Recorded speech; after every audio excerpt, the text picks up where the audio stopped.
ग्राम रामाखेड़ी, ग्राम बिल्किसगंज, ग्राम भोजनगर, ग्राम रलावती, ग्राम चंदेरी के किसानों ने ये खराब सोयाबीन की फसल का बीमा कंपनी का रावण बनाया है। और ये रावण क्यों बनाया है कि 5 साल से किसानों की सोयाबीन की फसल प्रकृति आपदा, बाढ़, आंधी, ये बीमा कंपनी का रावण जला रहे। 5 साल से किसानों की फसलें बर्बाद हो रही है, बीमा का पैसा नहीं मिल रहा।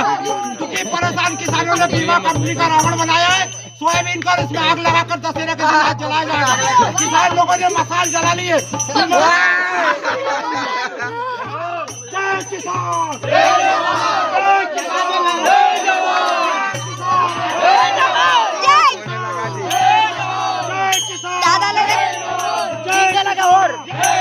बीमा कंपनी का रावण, बीमा कंपनी का रावण, बीमा कंपनी का रावण चला।